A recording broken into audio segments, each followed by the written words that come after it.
کسی بندہ مومن کی عزت اچھال گئے, بالکل پتہ نہیں تھا بات کا اور ہم نے کہانی بنا دی پوری کی پوری, داستان سرائی کر گئے. صبح سے شام تک ہماری گپ شپ کا عنوان کیا ہے؟ کسی نہ کسی کا شکوہ, کسی نہ کسی کی شکایت, یہ ہماری گپ شپ ہے. خدا را حضور نے تو خطبہ حجۃ الوداع میں پہلا سبق یہ دیا تھا کہ میرے جانے کے بعد ایک دوسرے کی عزت کرنا, اور اسی خطبے میں ایک جگہ پہ فرمایا یہ نہ ہو کہ میرے جانے کے بعد تم ایک دوسرے کی گردنیں مارنے لگ جاؤ. ایک دوسرے کی عزتوں کا خیال کرنا, پاس کرنا. مسلمانوں, میرے عزیز بھائیوں, بزرگوں, عزتوں کا دفاع شروع کریں. تھوڑی دیر کے لیے اپنی زبان لوگوں کے اوپر تبصرہ کرنے سے کنٹرول میں لائیں. کچھ چیزیں ایسی, میں مختلف شہروں میں جاتا ہوں, جس شہر میں گئے وہاں لوگوں نے یہ کہا جناب یہاں جو مولانا ہے نا, بعض لوگ یہ باتیں بڑی چسکے لے کے سنتے ہیں, یہاں جو مولانا ہے نا وہ کچھ نہیں کرتے, آپ بڑے اچھے ہیں. یہاں جو پیر صاحب ہیں وہ بڑے گڑبڑ ہیں, آپ بڑے اچھے ہیں. تو میں ان سے کہتا ہوں کہ میں اس لیے اچھا ہوں کہ میں تھوڑی دیر کے لیے آیا ہوں, میں نے چلے جانا ہے. اور دوسری بات یہ کہ مجھے آپ جتنا مرضی اچھا کہہ لیں, میں نے رخصت ہو جانا ہے 2-3 گھنٹوں کے بعد. یہاں جس آدمی کا آپ شکوہ کر رہے ہیں نا, آپ اس کو جنازے کے لیے خبر کریں نہ کریں, اسے پتہ چل گیا نا محلے میں جنازہ ہو گیا ہے, تو اسے کوئی کام بھی ہوا تو اس نے کہنا یار نہیں محلے میں فوتگی ہوگی, میں نے جنازہ پڑھانا ہے, اس نے جانا نہیں. تو کمزوریاں تو سب جگہ ہوتی ہیں, لیکن ان کمزوریوں کی وجہ سے آپس میں بغض پیدا کر لیا جائے گا. اور پھر کمال بات ہے نا کہ اپنی ساری کمزوریوں سمیت اپنے آپ سے پیار ہے, اپنے آپ سے محبت ہے, اور دوسرے کی ایک کا پتہ چل جائے تو ہمیں گھن آنے لگ جاتی. تو حضور نے خطبہ حجۃ الوداع کے موقع پر یہ بات ارشاد فرمائی. دوسرا حضور نے فرمایا لوگوں یاد رکھنا, یہ خطبہ حجۃ الوداع میں نبی پاک نے فرمایا, یہ حضور خطبہ دے رہے ہیں, اور اس وقت دے رہے ہیں جب حضور صحابہ کو بتا چکے ہیں کہ یہ آخری ملاقات ہے.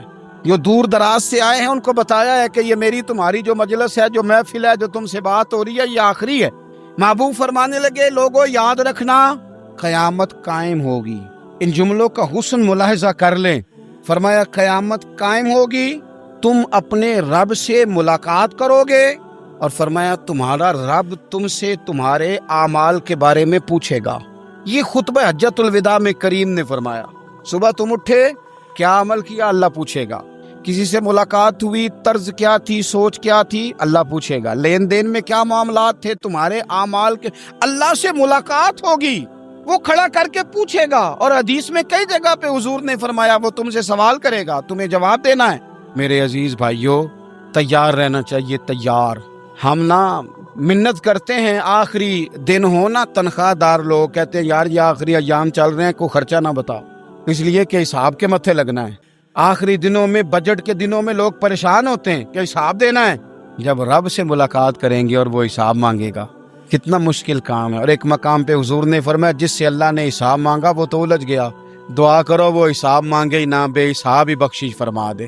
نبی پاک صلی اللہ تعالیٰ علیہ وآلہ وسلم نے ارشاد فرمایا اسی خطبہ حجۃ الوداع میں, حضور فرمانے لگے سن لو, میں نے تم تک اللہ تعالیٰ کا پیغام پہنچا دیا ہے. اب جس شخص کے پاس امانت رکھی ہو اس پر لازم ہے کہ وہ امانت اس تک پہنچا دے جو اس کا مالک ہے. ہم بہت سارے لوگ ایسے ہوتے ہیں, ہمارے پاس امانتیں ہوتی ہیں, کچھ بھی نہ ہو تو کچھ لوگوں کے راز کی امانت ہوتی, کچھ بھی نہ ہو تو کچھ لوگوں کی باتیں ہم تک پہنچ جاتی ہیں, وہ راز ہوتا ہے, وہ امانت ہوتی ہے. مجلس کی گفتگو بھی امانت ہے, لیکن ہم امانتوں کا خیال نہیں کرتے, خیانت ہو جاتی. بہت محتاط ہو کر اپنی زندگی میں امانتوں کا خیال کیا جائے. یا ایھا الذین آمنوا لا تخونوا اللہ والرسول وتخونوا اماناتکم وانتم تعلمون. اللہ فرماتے ہیں ایمان والو, نہ رب سے خیانت کرنا, نہ رب کے رسول سے خیانت کرنا, نہ آپس میں ایک دوسرے سے خیانت کرنا, جانتے بوجھتے ہوئے یہ کام نہ کرنا. وانتم تعلمون, جانتے ہو, تمہیں پتہ ہے. کبھی بھی بددیانتی کا مظاہرہ نہ کریں اپنی زندگی میں, کبھی بھی.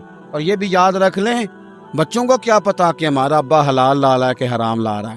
آپ لا رہے ہیں نا, تو وہ تو بیچارے بھولے پن میں کھا رہے ہیں, تو حساب آپ نے دینا ہے. جنہ لی تو پاپ کمائے ہن کتھے نہیں ہو تیرے کر دے, بلانا. تو بچوں کا تو یہ معاملہ ہے بھائی, اللہ ماشاءاللہ کہ وہ وقت پہ ہی, شادی کے 10-15 دن کے بعد ہی ان کو پیغام مل جاتا ہے کہ اگر ہمارا علیحدہ گھر ہو تو میں مرضی سے سجاؤں, تو میں مرضی سے سنواروں, تو میرا کوئی مطلب اپنا سلسلہ ہو. تو بڑے ٹائم پہ ساری باتیں شروع ہو جاتی ہیں, وہ تو معاملہ ہی بالکل اور ہے. تو بالکل کسی بھی امانت میں کبھی بھی خیانت کرنے کی کوشش نہ کریں. اور یاد رکھیں, مال حرام جہاں آتا ہے وہاں بڑی تباہی آتی. جہاں لوگ بددیانت ہو جاتے ہیں وہاں معاملات بڑے خراب ہو جاتے ہیں۔ اللہ تبارک و تعالی دیانتداری کی توفیق عطا فرمائے۔ حضور نے خطبہ حجۃ الوداع کے موقع پر فرمایا میں نے آج جاہلیت کے سارے سود ختم کر دیے۔ نبی پاک میدان عرفات میں کھڑے ہو کے فرمانے لگے جس بندے نے بھی کسی سے پیسے لیے ہیں وہ اصل رقم دے گا، زائد نہیں دے گا۔ حضور کے بڑے قریبی تھے ایک، فرمایا انہوں نے بھی کچھ لوگوں سے پیسے لیے ہوئے، چونکہ وہ سب لوگ کرتے تھے، حرام ہی نہیں تھا۔ فرمایا میں ان کو بھی حکم دیتا ہوں کہ یہ اصل رقم وصول کریں گے، کسی سے ایک پائی بھی زیادہ وصول نہ کریں گے۔ نبی پاک صلی اللہ تعالی علیہ وسلم نے خطبہ حجۃ الوداع میں ایک باریک بات حضور نے بھی، یہ آپ نے ضرور سمجھنی ہے، بالخصوص جو لوگ تھوڑا دین پر عمل کر رہے ہیں، جن کا لبادہ مذہبی ہو گیا، جنہیں لوگ حضرت صاحب، قاری صاحب، علامہ صاحب، مفتی صاحب، حاجی صاحب، بزرگوں کہہ کے بلاتے ہیں، وہ اس پر توجہ کریں۔ میرے نبی پاک صلی اللہ علیہ وسلم نے خطبہ حجۃ الوداع کے موقع پہ ارشاد فرمایا لوگو شیطان اب مایوس ہو گیا ہے، وہ تم سے بتوں کی پوجا نہیں کرا سکے گا، ہاں وہ تمہیں چھوٹے چھوٹے گناہوں میں مبتلا کرے گا، وہ تم سے چھوٹے چھوٹے عیب کرائے گا، تم سمجھو گے یہ تو غلطی کوئی نہیں، فرمایا اس سے بچ کے رہنا۔ اب وہ مایوس ہو گیا، بتوں کی پوجا نہیں کرا سکتا، تمہیں اپنی پوجا نہیں کرا سکتا، لیکن چھوٹی چھوٹی غلطیاں، ایک مقام پہ فرمایا نا چھوٹا گناہ ہونا تو مومن اسے پہاڑ سمجھتا ہے کہ اتنا بڑا ہو گیا، اور منافق کہتا ہے یہ تو کچھ بھی نہیں۔ تو اپنی زندگی کے اندر چھوٹی چھوٹی کوتاہیاں، حضرت سعدی فرمایا کرتے تھے سیلاب اچانک نہیں آتے، پہلے چھوٹا سا سوراخ ہوتا ہے دریا کے کنارے میں، اسے بند نہ کیا جائے پھر بڑا ہو جاتا ہے، پھر وہ ٹائم آتا ہے کہ بند ٹوٹ جاتا ہے، بستیاں ڈوب جاتی ہیں۔ پہلے چھوٹا گناہ انسان کرتا ہے، چھوٹا، پھر اس سے آگے بڑھتا جاتا ہے اور بڑی بڑی غلطیاں ہوتی ہیں۔ اللہ تبارک و تعالی ہمیں رائی کے دانے کے برابر بھی غلطی کرنے سے محفوظ فرمائے۔ نبی پاک صلی اللہ تعالی علیہ وسلم نے اسی موقع پر ارشاد فرمایا لوگو اللہ سے ڈرتے رہنا، اور میں تمہیں عورتوں کے ساتھ بھلائی کی وصیت کرتا ہوں۔ فرمایا رب نے تمہیں اختیار دیا ہے، عورتیں تمہارے سپرد کی ہیں، ان سے اچھا سلوک کرنا۔ فرمایا اگر کبھی کوئی ان پر تمہیں سختی کرنی بھی پڑے تو اتنی کرنا جتنی ان کی غلطی ہو، ان سے درگزر کرنا، ان سے پیار کرنا۔ اسلام نے خاتون کو باقاعدہ حقوق دیے، باقاعدہ، صحیح بخاری میں حدیث ہے۔ یہ جو نوجوان ہیں، مطالعہ کرنے والے، پڑھنے سننے سمجھنے والے، یاد رکھا کریں ان چیزوں کو۔ حضرت بریرہ رضی اللہ تعالیٰ عنہ حضرت عائشہ صدیقہ کی کنیزہ ہیں، حضرت مغیث رضی اللہ تعالیٰ عنہ ایک صحابی ہیں، ان کی وہ اہلیہ ہیں، وہ اپنے خامد سے علیحدگی چاہتی تھی، ان کے خامد بڑی محبت کرتے تھے، علیحدہ ہونا نہیں چاہتے تھے، خاتون رہنا نہیں چاہتی تھی۔ انہوں نے بڑی سفارشیں کرائیں کہ میرا خامد، میری بیوی مجھ سے صلح کر لے، حالانکہ وہ خاتون کنیز ہیں، خادمہ ہیں، کوئی بڑے قبیلے سے بظاہر تعلق نہیں۔ بالآخر انہوں نے گزارش کی، سیدہ عائشہ صدیقہ رضی اللہ تعالیٰ عنہ سے کہا، کچھ اور ذرائع اختیار کیے۔ حضرت مغیث نے رضی اللہ تعالیٰ عنہ، ان کے شوہر نے، کہ نبی پاک علیہ السلام کی خدمت میں عرض کریں حضور میری سفارش کریں کہ یہ مجھ سے صلح کر لیں۔